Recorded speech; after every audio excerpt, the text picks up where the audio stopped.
Welcome to the JD Bunkis podcast. The procrastinators do it again. The just when you thought they were dead, Blue Jays do it again. And to prove you wrong, Blue Jays are dead. Because at this point, who doesn't believe in this team? They could lose tonight, for sure. No one's going to throw the big old hex out.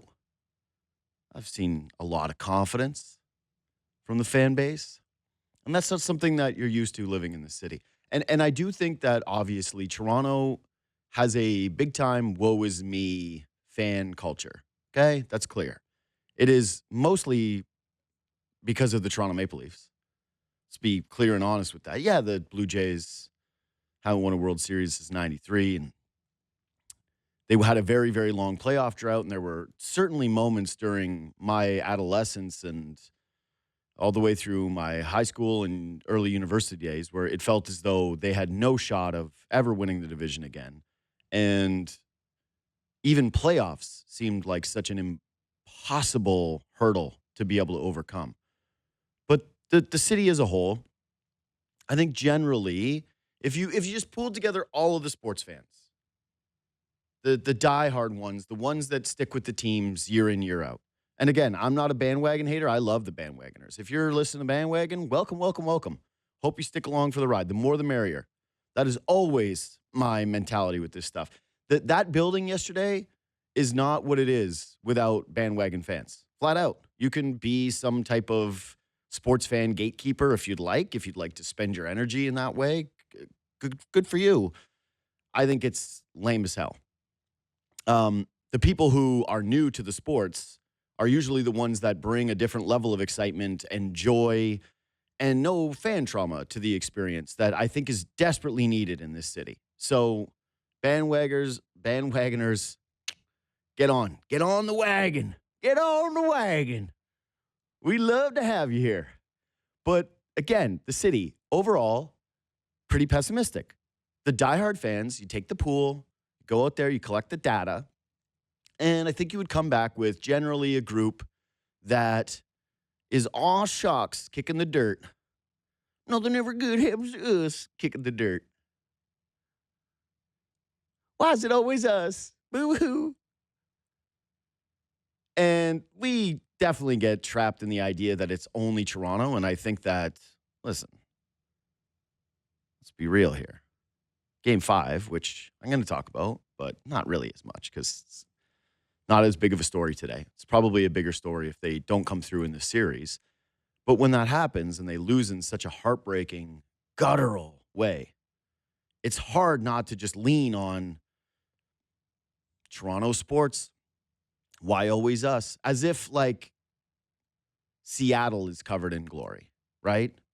They got a Seahawks championship in, I want to say, 2015. It's bad. I know. I like that team, but I don't know exactly what the year was. Actually, I think it was 2013. They've lost their basketball team. Like, the Mariners have not won a World Series ever. Think about the Minnesota Twins. That's a better. You think Minnesota fans who have the Vikings never won a Super Bowl, who have the Twins, who have the Timberwolves. You don't think that they do the woe is me thing too? Like, this is more common than we make it seem when we go, oh, Toronto sports. But the reason why nobody believes in us Blue Jays are dead is because this team has this city believing.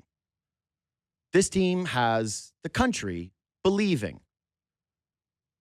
I don't get the sense that there are a lot of doubters. Again, they could lose. Obviously. It's like there are two very realistic outcomes here, and the fallout of that is going to be very curious, but one of the things that you cannot say is, oh, I feel sick tonight because this is the way that they always do it, is make you hope and then they fall apart. Because this Blue Jays team has done the opposite all season long. They have procrastinated. They have always needed their backs against the wall. But when those moments have arrived, they have succeeded. They have come through. Just when you believed that they weren't going to be able to do it, they did it. They always had an unsung hero. We've gone through all of this. But this city, this country believes in this team. And they love this team. And yesterday at that ballpark, I've been to a lot of playoff games for the Toronto, in the city in general. But funny enough, 2015, I was at 3 losses and only 1 home win. So my memories of that are actually not, like the run was amazing. All my memories, though, the happy ones were in bars. They actually weren't really at the stadium. They were sitting in a various collection of downtown Toronto establishments, some of which are no longer even open. I'm old. We're all old, except for the youngs who are just loving this and whose entire perspective of this run is this the greatest thing that's ever happened in Toronto sports? And I go, no, maybe. I know they won a championship in 2019, but this is the same level. This is just a team of a collection that is adored by the masses. That's the thing that's seeping into the stadium yesterday. It's not just a big moment. It's not just CS games, because the Toronto Blue Jays have been to different CSs. And yes, 2016 in particular, when they came back home for the CS, felt like a death march, and those games weren't exactly very fun to be at. And there were some cool moments. I remember when Jose Bautista and Edwin Encarnacion took what I thought were going to be their final at-bats as Blue Jays, and it was only the final at-bat for one of them. That was Edwin. I got the wrong one. But no, that was special yesterday. There wasn't just like a belief in the building. It wasn't just loud. It wasn't just people standing and clapping and taking Kevin Gossman's cue because they were afraid to get the gum thrown at them. It was a celebration of a team that the city really likes. The celebration of a team that I think has rekindled a love affair with sports for this entire country. It's reminiscent of the Raptors run. The Raptors run, you started seeing watch parties all over different parts of Canada where I didn't think that it was going to be possible 10 years ago, given the way that basketball was perceived in a lot of towns and cities in this country, flat out. They changed the optics of that. They changed that sport in this country forever. And this Toronto Blue Jays team, I'm not sure I can remember a group that was this loved. Because even the Raptors, there was like the Philly series where everyone was so frustrating, and there was also the specter of Kawhi Leonard potentially leaving that was really stressful, if you can kind of put yourself back in that moment. In the Philly series, it was always like the part of the elation of the rim bounce was that now it opened up the possibility that you were going to keep this megastar in Toronto. And there was always hey, the Warriors are coming, and yeah, the Dodgers are waiting in a World Series, and there's like some parallels there. But ultimately, it didn't feel as though a championship was possible. With the Blue Jays, it does. But the way that these guys are playing, the way that they're pitching, the way that Trey Savage showed up, this rookie who's second all time behind, I think it's Noah Syndergaard, in total strikeouts through his first 3 performances with the team. The way that Kevin Gossman has gone out and delivered every single night. The way that the lineup has just continued to have depth all the way through. And most importantly, and that brings me to this, is the Vladimir Guerrero Jr. element of it all. The promise of Vladimir Guerrero Jr. is being delivered right before our eyes. This is a kid who we watched take BP when he was 16 years old, when the Blue Jays signed him, where we all celebrated sharing a video and telling each other, it just sounds different coming off of his bat from a clip that was taken in a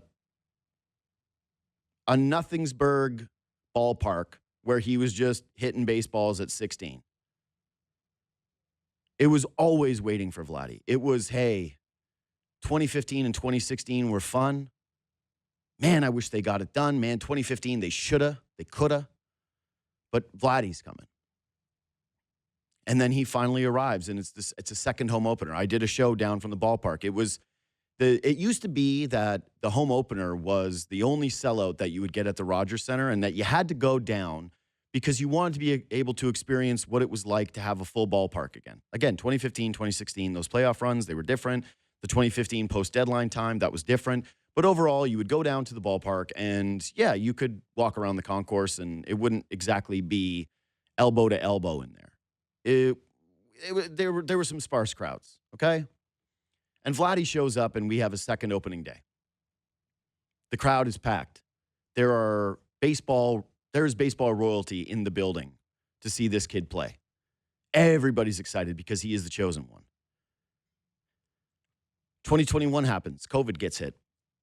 And we miss a big chunk of what was Vladdy's best season. He comes home, and it eventually happens, but there's a conversation afterwards about, hey, minor league ballparks and all this different stuff. And the contract starts to become more of a conversation, but everyone wants to get it done. Everyone wants Vladdy to get a contract, but for some reason, the organization's not committing to him long term. And then the years go by, and what ends up happening? We have more complicated conversations about him. That's just what happens when you have an elite talent like this, is when they don't come through, people start to have chatter of, hey, well, what's up with the late September numbers? Hey, is he worth $500 million? Is he one of the best players in baseball? Let's compare him to this guy, for example, who has better numbers and plays the same position. It all goes on down the line. And yes, he's the most popular jersey to buy. Kids, you see wearing them everywhere. But one of the coolest things about this run, outside of, again, all the misfits that are on this roster and the stories like Trey Savage, the atmosphere that is in the building, it's Vladdy giving you what you had always hoped for in your wildest dreams when you first watched that video when, again, he was 16 years old in a batting cage. He's delivering the promise. 14th player in MLB history with 6 postseason bombs. I don't know if some of you are aware, but baseball has been around for quite some time. So to be the 14th guy to do that is pretty damn impressive. He's 17 of 38. That's a .447 average. He's got 6 bombs, 12 RBI, 10 walks, only 2 Ks, and an OPS of 1511. That is mega star stuff. That is put you over with the fan base in a way that changes you forever kind of stuff.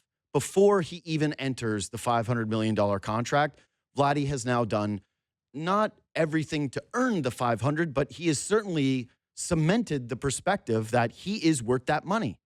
The conversations about Vlad being, hey, can he show up in the big moments? Okay, but he still has this checklist to prove. No matter what ends up happening tonight, win or lose, Vladimir Guerrero Jr. is over, as the wrestling fans say, with this fan base in a way that he was not a couple of weeks ago. He has entered a different pantheon of player. You get to now put his run across from any sport in the city, across any sport in this country, and be able to say, okay, where does he rank amongst the pantheon of great runs? For this city sports, in modern day history, it's Kawhi first, obviously. And now it's Vladdy. What else is it? Hit me. Tell me what it is. What are you supposed to say was the other thing that what Vladdy's doing right now? And I really do, and this is why, again, after the first 2 games of this series, when he was kind of scuffling, and again, he was not over the same way that he is right now, when people went, oh, man, is he just a Yankee killer? I had these thoughts too. I know a lot of you had them. I know it because I read my DMs. I get messages from literally hundreds and hundreds and hundreds and hundreds and hundreds of fans going and telling me all their little idiosyncrasies and fears and anxieties about these sports teams. I get it. I get it. It's fine to be critical of a star, but he is over now in a way. He is beloved. He is the city's guy. And he always kind of was. He was the prince that was promised. But, God, heavy is the head, right?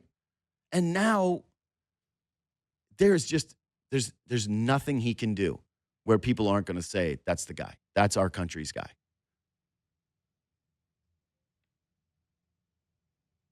Please win tonight. Ben Nicholson-Smith of At The Letters and senior reporter for Sportsnet. He joins me now. What's up, brother? JD, this is big. This is big. I'm pretty excited, man. Yeah. What's your plan for watching tonight? I don't know yet. I'm a game time decision. I have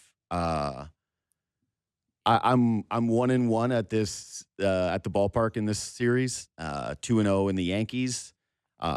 Part of me is a big believer in these kind of games. You get with the people that are the most diehard baseball fans, and you sit in a bar like I did Yeah. for the bat flip, and you make sure that you don't have the ticket. And then part of me is like, how am I going to miss out on what could be one of the most special moments in this franchise's history? And again, like you were there yesterday, and you know this, and it's so funny because yeah, I would say that journalists, and especially in baseball, are probably like the most hardened group of don't root in the press box, right? Like I feel like don't root in the press box actually comes from you guys. That's like a baseball thing first before anybody else had it, and yet Yeah. it's so incredible in this building right now. How can you not? You know, like how do you remain stoic in the press box when Vladimir Guerrero Jr. is hitting another home run and the building feels like the roof is going to collapse because everybody is making it shake so hard? Well, yeah, it's funny. I mean, for me, it's like muscle memory, right? Like Yeah, it's actually harder when I go to an occasional game as a fan. Like let's say it's I don't know Pirates against the Mets. Okay, I'm at sure. Citi Field. Yeah. It's actually hard for me to cheer. Like Mhm. I almost or when I go to a Leafs game, it's almost hard. Like I feel awkward doing it Yeah. because I'm so used to not Yeah, cheering. you've been beaten So down. I You've been beaten down. That's the hardest beat out of you. yeah, exactly. But but the absence of cheering isn't the absence of emotion or Yeah. isn't the absence of like being totally captivated by the moment. And I cannot wait for Mhm. tonight. And I'd be lying if I said it wouldn't be cool as hell for the Toronto Blue Jays to host the World Series against Shohei Ohtani on Friday, right? Like you Mm. can't be a reporter, you can't be in this industry and not think that yeah, having the LA Dodgers come to this city on the weekend, that would be pretty cool. Yeah. So I will not be sad if that happens. Yeah, no one's going to be. This again, I really do think that this team is like I cover all the sports, and there's been there's like groups that stay special with you in terms of you know how fun a season was. And before this year, it was the 2021 Blue Jays, right? It was where they didn't even make the playoffs. That I felt was like the most liked group, the one with Marcus Semien, and where they were right on the doorstep, and they were the baby Blue Jays. They were starting to spend money, and everyone was excited during the innocent climb. They got so close, and it was depressing to see them leave. I think 2015 was before that, no question about it, in terms of just loved group that set this city on fire.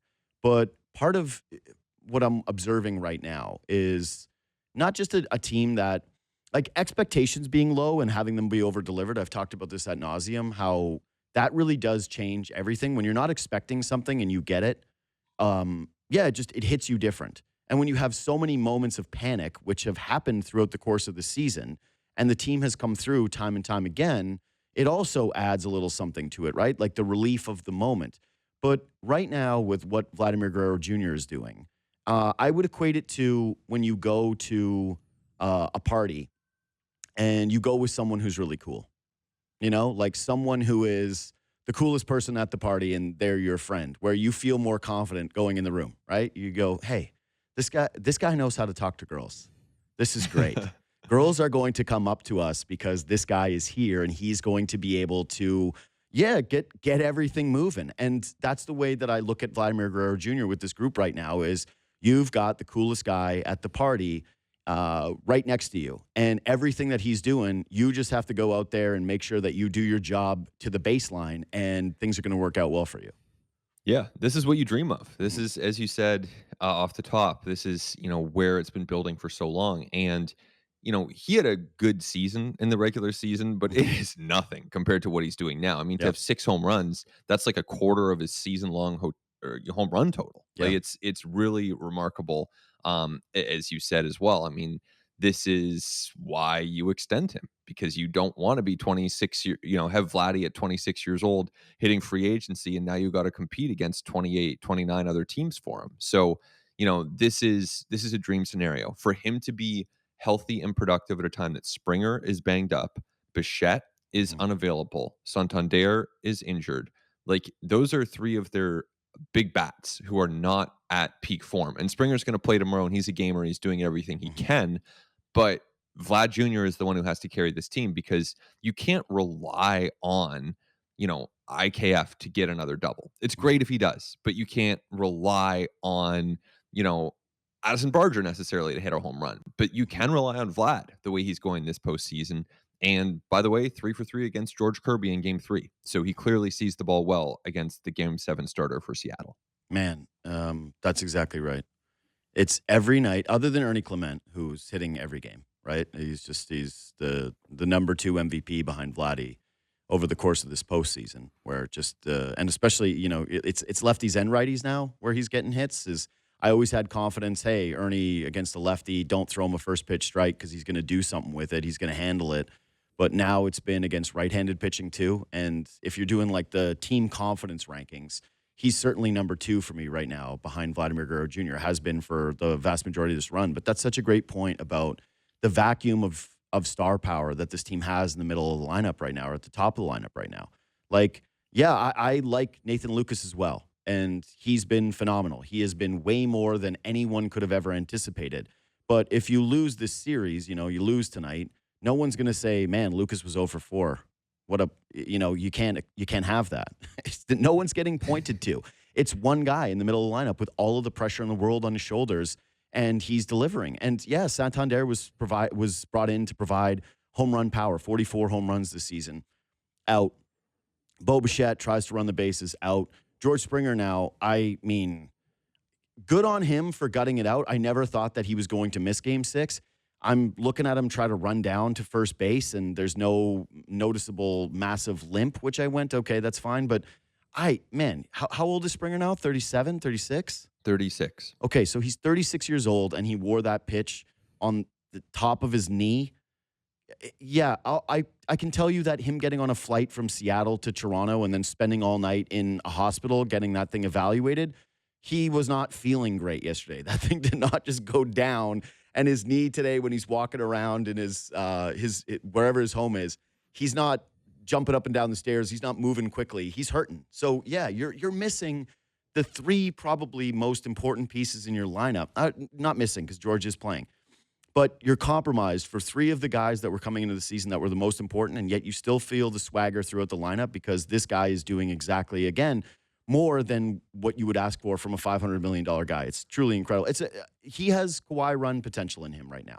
That's the way that we're going to talk about this. If the Blue Jays go to a World Series, if they win Game 7 tonight, even if they lose to the Dodgers, yeah, it's not the same as a championship, of course, getting there, and the bar has been different, and Kawhi will always be put over top of him because of exactly that and the nature of the sport. But you're going to put that run, I think, right next to that conversation amongst greatest individual performances that we've ever seen in the city or even in this country sports. Right. And you think about, okay, game 7, like it's obviously in our entire lifetimes, you and I have never had a Blue Jays game 7. No. I'm assuming that holds true for probably a big, big, big chunk of people listening too, because the only other time was 1985 when the Jays lost to KC in their first ever playoff run. But in a game 7, so much possibility exists for someone to be a hero or for things to go the other way. And we saw already in game 5 with John Schneider and Brendan Little, yeah, things can spiral in a bad direction as far as, the fan experience and the frustration that comes with a painful loss. And that's on the table tonight with the stakes that are involved. But conversely, we could have a hero emerge. I mean, you think about Alomar in 1992 hitting a home run off Eckersley. You think about Bautista in the game 5 of the division series in 2015, the kind of memorable swings that come with that. With a game 7, like if it's 3-3 in the 8th, then it's Nathan Lucas up, or it's Davis Schneider pinch hitting, or it's Miles. Like there are opportunities here for someone to make an iconic swing in Blue Jays history. And I agree with you. Even just like already this season has been incredible. And already, if they lose, it's still been, in my opinion, a hell of a season, a great season for the Blue Jays. If they somehow make it to the World Series, like that would just be, it would be so cool. After 3 decades to be fighting for a chance to get to the World Series, if they can finally pull that off and even get there and even lose to the Dodgers, even that would be just incredible. And what a cool thing for sports fans in this city and this country to be able to watch the Jays face Shohei Ohtani, face the LA Dodgers. Yeah. So the possibility exists for someone to step up in a huge way tonight. So I actually think this obviously isn't a stress-free watch. I've been nervous the entire run. I was nervous last night. Everybody feels that way when there's such huge stakes. But I do feel as though if they lose this series, even tonight in the game 7, there's going to be great sadness and great disappointment. There's no doubt about it. But frustration towards the players, I don't think is going to exist. Frustration towards the front office, I don't really think is going to exist the way that I would have expected, say, a heartbreaking playoff loss even coming into this year to be there. Personally, I think the only guy with actual stakes tonight in terms of the way that the fan base is going to perceive him moving forward is John Schneider. Yeah, I think that there's probably some truth to that. And that's the position he's in, right? You're managing a playoff team. You're managing a team, in game 7 of the ALCS, there's massive pressure with that. And, Mhm. you have managers who crumble in that pressure, like a Grady Little back in the day, or you have managers who Or a John navigate it really Schneider in well. game 5. Well, yeah, that was a mistake, and we can get Yeah. into that if you want. But I yesterday was much better. Yeah. Going to Jeff Hoffman, and even that there is a debatable decision because you have some people who say quite reasonably that, hey, did you really want to use Jeff Hoffman for 6 outs? Yep. I've heard from reasonable folks who raise that question. I think personally, get the win. You're only up 4. Close it down. Like, I like that they used Hoffman, but the point being, there is so much pressure, and yeah, I think Schneider bears a lot of that, and that's his job description. That's Mhm. that's the job. Yeah. So yesterday, they get Savage going deep, and he keeps getting out of jams. And good on John Schneider for never even really having anybody up throughout the course of his start. Is he had the bases loaded twice. He gets out of it with double plays. And normally in situations like that, we see managers get panicky, right? Somebody gets up and you get somebody else in there. You're looking for a strikeout, whatever. You want to bring in a ground ball specialist, fine. This has been Louis Varland throughout the entire postseason. Like, he pitches every game. And as soon as they run into some traffic on the base paths and it's beyond, the third inning, you feel like there's a good potential he comes in. Savage delivers another really special moment. And I love watching the kid. He's so refreshing, the way that he talks to the media and the way that he's just appreciative of the moment. Like, I almost worry about the rest of his career because it's like, yeah, man, it's not always going to be like this. Yeah. No, This, seriously. yeah, this is a wild introduction for him to the sport. But yeah, tonight the big curiosity for me is going to be what does happen if Shane Bieber can't just give you an automatic 6 innings of work, because the bullpen has real question marks, man. Varland's pitched a lot. I know he's going to pitch again tonight. That's a no-brainer. It's going to end up happening. I don't know if Brandon Little is the leverage lefty anymore. I don't think that he should be. I flat out No. strongly believe that No. if you make a World Series, he should not be on the playoff roster, period. Him having the 2 walks after the home run is one thing. The 2 walks afterwards, to me, were, sorry, dude, you're not ready for a moment like this, and you can't be trusted in basically any spot. So you're off the World Series roster, period. You go from being the leverage lefty to non-rosterable. But I don't. Jeff Hoffman, how many pitches was it? Did it end up being like 35, somewhere around there? 35, which was a season high. Yes. Okay. So it's 35 pitches that he threw yesterday, and yeah, I actually was of the opinion that he had to come out in the 8th, but I was not as enthusiastic about him coming out in the 9th. I didn't hate it. It wasn't like I went, oh, this is such a stupid decision. But I certainly felt in the moment, this is an interesting choice given that the velo is down a little bit. And yeah, I don't know what you're going to ask of him the following day. They're going to use Sir Anthony Dominguez in this game. He didn't pitch yesterday, so I think that's 2 guaranteed guys. I don't even know if I agree. Hoffman is a guarantee given the amount I of. think he probably is. He probably is, right? But I do think Yeah. that there's maybe something where they look at him and go, ooh, yeah, yeah, he probably is as close to a lock as it gets. I'd say he's a guarantee. Yeah, I'd okay. say Hoffman's going to pitch. And to be honest with you, Yeah. like, I'd let him go 35 more.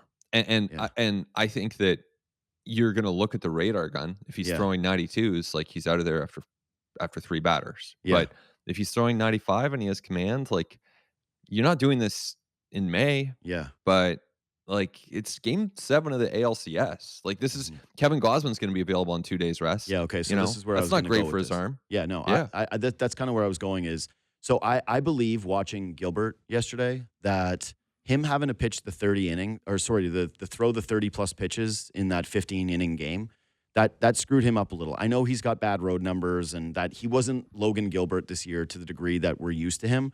But just the way the Blue Jays were seeing him, his velo, all of it, I have to wonder at least if the added the added pitches and the way that he was thrown out of his routine that late in the season, if it did impact him. And I don't think it's ideal if Kevin Gossman has to come in tonight. Obviously, that's not my first choice. But yeah, my question was going to be to you. You think, okay, so if it's Shane Bieber and he's going 5, that feels to me that one of those innings after that is going to be Kevin Gossman. Yeah. Yeah. I think, you know, Gosman has said ever since Friday night that he's going to have his cleats on and he'll be Yeah. ready. And I just think from a trust standpoint, yeah, that's a guy that you're going to trust, even on 2 days rest, to give you 1 inning, 2 innings.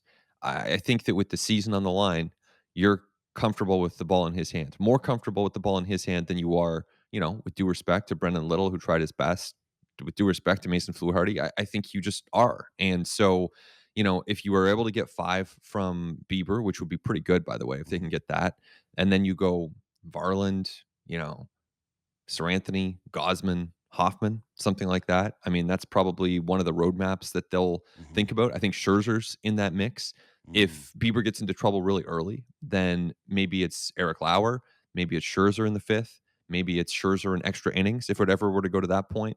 But everything has to be on the table. And I think that this is a day, and I wouldn't normally say this, you have to be so prudent. It's such a long game. You have to be so, mindful of the long term with arm health, but and not to be reckless, but Mhm. if there's ever a time to push, it's game 7 with the World Series on the line, Yeah. right? So, this is, yeah, it's about stuff. It's about how nasty you can be. It's about, where the command is. But if you have stuff in command, I'm not worried about the pitch count. No. And you can go further than you normally would. No question. No question. This is actually so.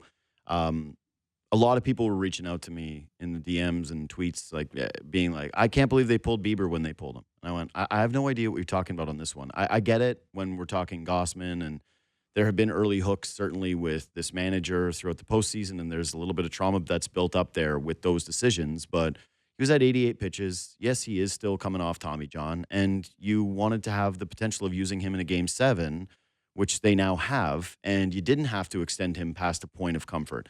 I'm really confident in Bieber because I do everything that he talks about is his love of baseball and missing the game for as long as he did and relishing the opportunity to be in this moment. He's been in these moments before. Like, I don't think that the moment is too big for him. But if he has the stuff that like if he goes back to the dugout and tells those guys the same thing that he did in his last appearance, where he goes, "Yeah, I've got the good stuff tonight."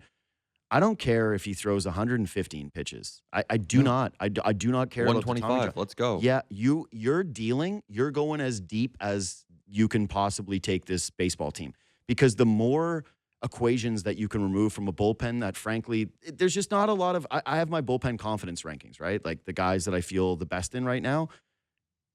Do you feel great about anybody today? Do you feel great? I don't think so. No. There's no guy in the pen as of this moment that any Blue Jay fan can say, "Oh, this innings, this is a clean inning. Don't worry about this one." No, it's scary, and that's the whole reason why Brendan Little ended up happening in the first place, is because all these guys have been question marks for the entirety of this run. So I think tonight the roadmap to victory actually includes 6 innings from Bieber. Yes, you'd be happy with 5, but I think that 6 is where you start to breathe a little bit of sigh of relief and go, okay, one of the real unknowns is taken off of the table. Yeah, with all of I agree with you on the bullpen, by the way. Hmm. I don't think there's anyone that you're like, they're automatic. Yeah, he's locking it down. And shout out to Jeff Hoffman. That was amazing last Yep, night. was. But, there might be a price to pay today for Mhm. that. We'll see.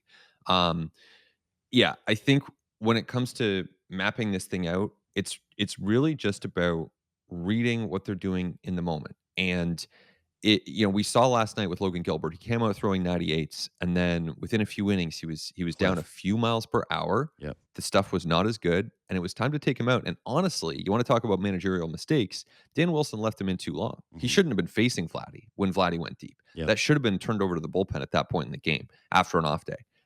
So I think that was a mistake. I think that Dan Wilson also made a mistake when he let George Springer face Spire earlier in the series Mhm. when they didn't have to have the lefty facing Springer. So there have been mistakes on both sides of this thing, and that's part of the game. And it's on the players to step up. But when it comes to the pitching, I'm going to be watching Shane Bieber, because if he's okay, 93.5, 93.5, 94 with the fastball, Mhm. great. You keep him in there. If that starts dropping down to 91.5, 92, Yep. 92.5, then it's time to go to the bullpen, because right-handers throwing 92, 93.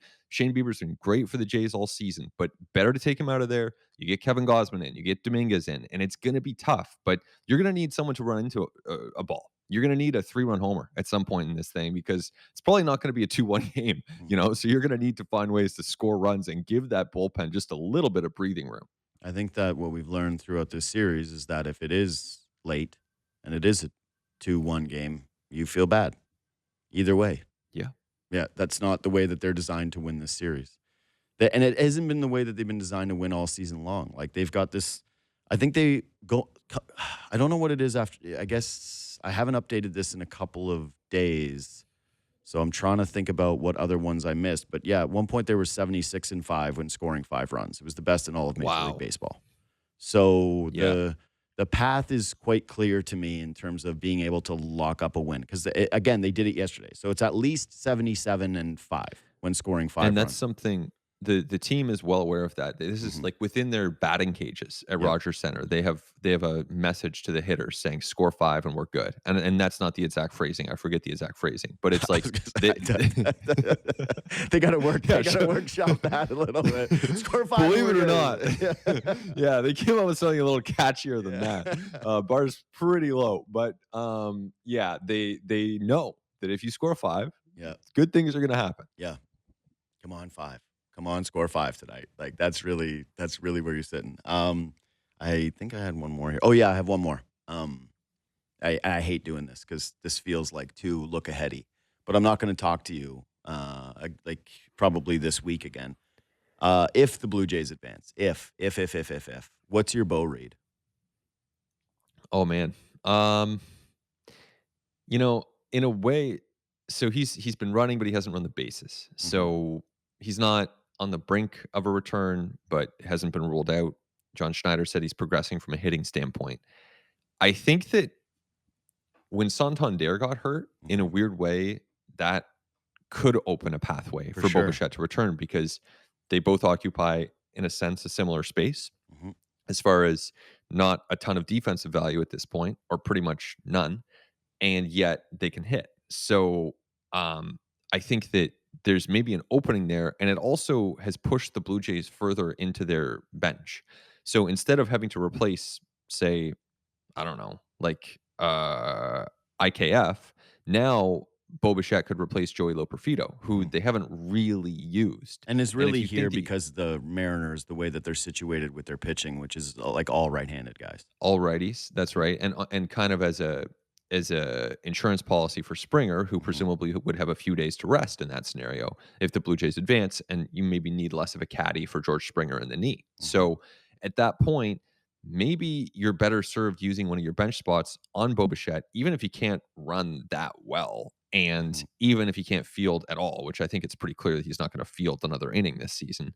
But even if he can't field at all, then yeah, you're not using Joey Loperfido that much. So there's probably a pathway to getting Bo Bichette on there, which I mean, that would be pretty cool. Of course, we're not just here for storylines. Like, the Blue Jays are trying to win games. So Mhm. it's about who can help them win. And you would have to see some really good things from Bo Bichette against velocity in the batting cage. But I think it's on the table for him, just tied to the Santander injury, knowing that he can't play. I think it opens things up.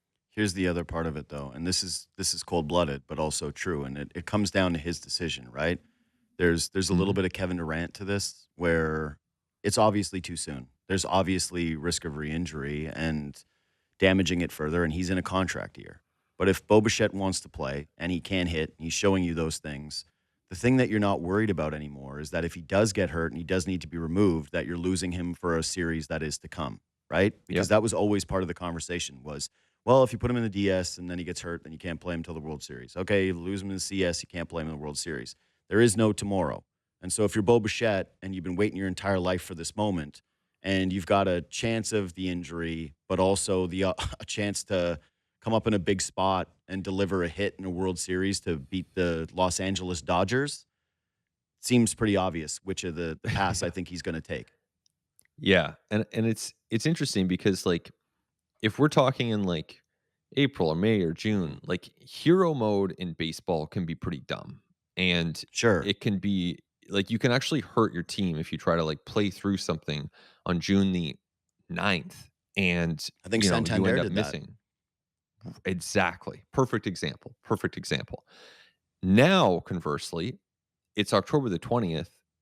It's actually kinda better for them Mhm. that George Springer is gonna tough this out and play, because the alternative is you're putting in Joey Loperfido, who's kind of been cold and hasn't Mhm. really swung in games in 3 weeks, Yep. 4 weeks. You're putting in Davis Schneider, who, they could put in Davis Schneider for IKF. That would be a viable decision, regardless, although, it's an offense-defense thing depending which direction you wanna go. Mhm. But the point being that it's actually really good that George Springer is toughing things out right now. It's actually really good that Jeff Hoffman is willing to take the mound the day after throwing 35 pitches. Yep. Like, this is the time for that side of things to show up. And to an extent, that logic would apply to Bo Bichette, where you need to take it into account his long term. And I hope that, and I believe that the Blue Jays will do that, Of because you course don't they want to, will. yeah, he's on the brink of free agency. Yeah. He's worked so hard for this. But if it's determined that he's not going to injure things further, Yeah. then that would be an opening to getting him back on there. My guess is, and this is just based on like practicality, that they're not going to push him to make the decision. They're not going to say, "Yo, are you sure? You sure you're that hurt?" It's not going to be one of those. It's going to be fully in his hands. Like I said, it's the Kevin Durant situation. They're going to present him with the risks. They're going to ask him to run the bases. If he has the same stumble that he had before that series, my guess would be that he doesn't do it because he just goes, "Man, I just can't. The mind is willing, but the body is not."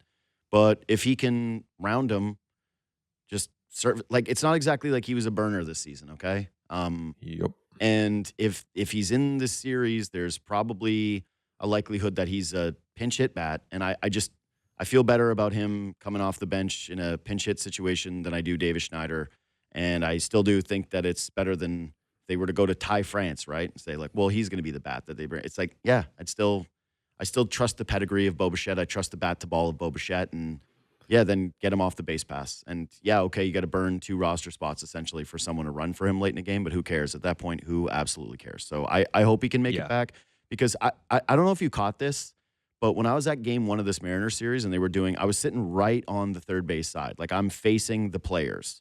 And I'm looking at Bo when they run him out there and they show his face. I thought he wanted to cry that he wasn't in Hmm. that series. Like that's how his face looked to me. Maybe it just was a weird camera angle, but he looked visibly upset that he was not able to be in this one. And my guess would be if he can go, if there's like an 80%, whatever the hell it is, if he's got any sliver to get into the World Series, if it ends up happening, I think he would be there. Well, this is something that he and Vlad have been building toward for Yep. their entire lives. Like, I was going to say adult lives, but it almost it extends to when Vlad was like 16 and 17 and Bo was 18, 19. Like, they've been doing this forever, like ever since they were teenagers. So, Hmm. to have that chance to be able to play in, first of all, an ALCS game 7, and then potentially even beyond. I mean, it's incredible. And it's so cool for these guys. But, even on talent too, there are only so many players who can hit the kind of Hmm. pitching Yep. that happens in the ALCS. Or think Yeah. about the World Series, what the Dodgers are going Yeah. to throw out there with Snell and Glasnow and Yeah. Maybe the Otani and best starting Yamamoto. pitching staff ever. It's incredible. Mhm. And then to say nothing of Roki Sasaki. So you need guys who can hit elite pitching. And, not to get too far ahead of things, but the Blue Jays are here where they are right now because Vlad Guerrero Jr. and the Mariners have Yeah. elite pitching too. Vlad Guerrero Jr. hits elite pitching. This is Yep. another reason that the Blue Jays kind of had to keep him, because not everyone can hit pitching like this. Like, with all due respect to Ty France, who would be the backup to Vlad Guerrero Jr., it's just really hard to do what Vladdy's doing. It's Hmm. it's really hard to do, and what Springer has done, what Kirk has done, they are finding ways to get enough offense. And I think tonight, as much as we talk about the pitching, the key is for them to get offense, and for Hmm. them to get some offense early and swing away early. We know this is a team that bunts, and I think bunting late is a great idea if they need one run, seventh, eighth, ninth innings. Go for it, extra innings, bunt away. early in the game, I think we'll see them swing away, and I think that's a good thing because they need to get a little bit of breathing room to give this bullpen an advantage. 5 runs and we're good. That's the motto. Yeah. Ben Nicholson-Smith of At the Letter, senior reporter for Sportsnet. Thanks for making time, buddy. I appreciate it. Thanks, JD. Enjoy the game tonight. Yeah, man, you too.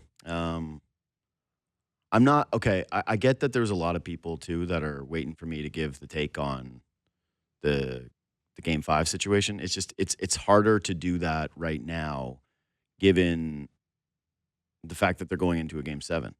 Because I do think, here's what I will say. I think the choice to go to Brennan Little in leverage there with the heart of the order coming up, like some people are definitely saying today, there's no way that you're not, hey, there shouldn't even be a Game 7. What if they just do that the day before? What if Sir Anthony Dominguez goes in with a clean look? What if Hoffman comes in for the 8th and then you don't need to from like whatever? There's a case. There's definitely a case. And to me, that's the only thing that's looming over this series if they lose tonight is you can't look back at a single player and go, oh, okay, well, they really screwed up. Like I even saw some people pointing to, well, they had the bases loaded and they didn't score any runs and the offense didn't come through. It's only 2 runs. It's like totally. And normally you would be saying something like that, but that's a failure of execution. To have a mental failure, a choke failure from someone who doesn't play is inexcusable, and that's exactly what that was in Game 5. It was a choke. It was an overthink. It was a guy who could not handle the pressure of the moment and decided to deviate from a game plan that he had done the day before. Like the day before he went Hoffman, and then the idea of like different looks and the way that he looked after in the media, I thought it was actually worse. I thought that Schneider, when he said, no one feels worse than me, but then he like smiled after, I went, you gotta, if you're feeling as bad as me, you gotta look like me. And that's distraught.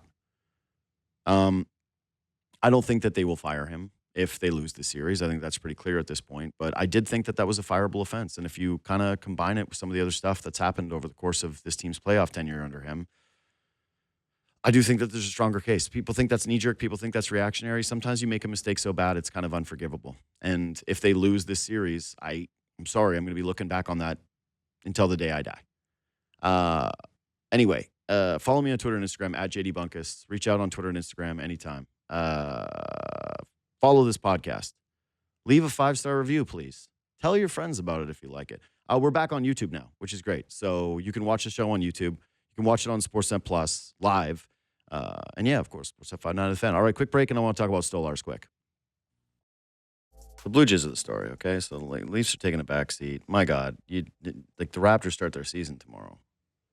Or sorry, not tomorrow, Wednesday. But that's my point, actually, is nobody even really knows. Tree falls in the woods kind of situation with those other two teams. But I will say this. If you're a Leafs fan, what you saw on Saturday night was depressing. It wasn't that they lost in overtime. God, you've seen that a million times. It was that their goaltender got run again. And there's a brutal shot of 2 of what are supposed to be his biggest and toughest defensemen standing next to the net doing absolutely nothing. And after the game, Anthony Stolarz was pissed off about it, and he had some incredible quotes. So I'm not happy. No guys are going to run me. I'm going to stand up for myself. I heard the ref say we get a power play. It's not really much I can do on the ground, but kudos to the guys who were there. Yeah. He's talking about them getting in the net. He's the one that's leading by example because he's got that Panthers DNA. And I think that there's something early that scares me about this, which is this is supposed to be a Berube tree living team now, not a Dubas Keefe hockey team anymore. And to have this now be forced to these guys, like, you got to go do it. That's when you do dumb stuff. That's when it feels fake. I want to see it be real with this Leafs team. I want them to be nasty for real, not because they have to be. Go Blue Jays, please.